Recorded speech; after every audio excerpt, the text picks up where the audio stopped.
anajina ijoollee si komando si malee qalbiin qabu yaada kee galan rafu qalbiin fuute akkam ta'e rafaa baroobenna eegi borga baya dhufa qalbiin fuute akkam ta'e rafaa baroobenna eegi borga baya dhufa.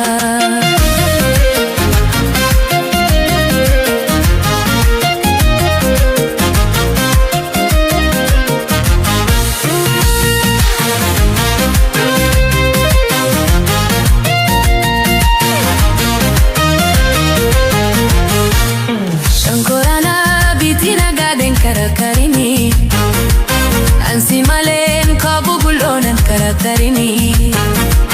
disholi de zongiraba oli tangiraba oli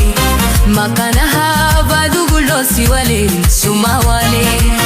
hola magda bedu yogara male we yogara male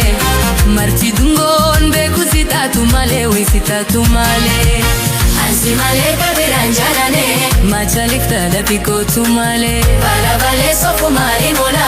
kotu badi fuda dunangali fita chugo daini kotuma jibana mankabu agonguma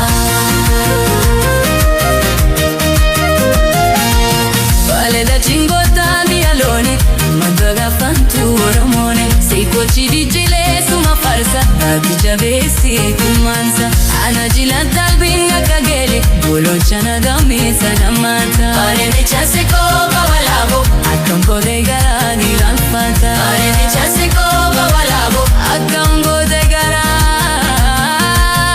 ranfata.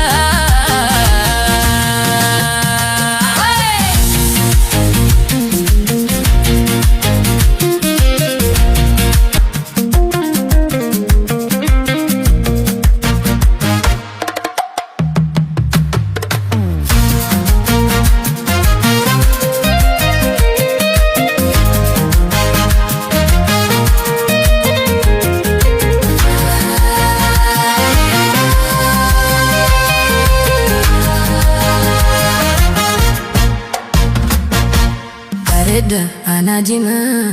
ijoollee si komando si malee qalbiin qabu yaada kee galan rafu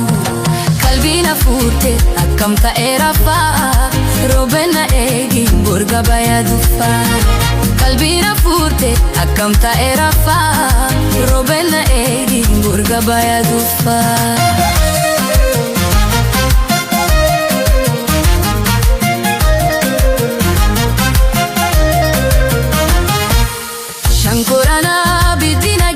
Karakarini ansi malen qabu gulonan karakarini disholi disongiraba oli tangiraba oli makana haba dugulon si wali suma wali holambada tedu yogara male we yogara male marti dungon be kusitatu male we sikatu male ansi male gabiran jalane machalif kadafi kotu male bara bale sofu male mola kotu gadi fudar donangali fidatu goda ini gotuma jibana mankabu agumkuma wale da jingo da biaroni kumamba da famtu rumoi sitochi bekile suma farsa gakicha besi bimansa anajina talbinda kajele ololchana gami salamata mare bichasiko tawalabu akkam gode garani ramfata mare bichasiko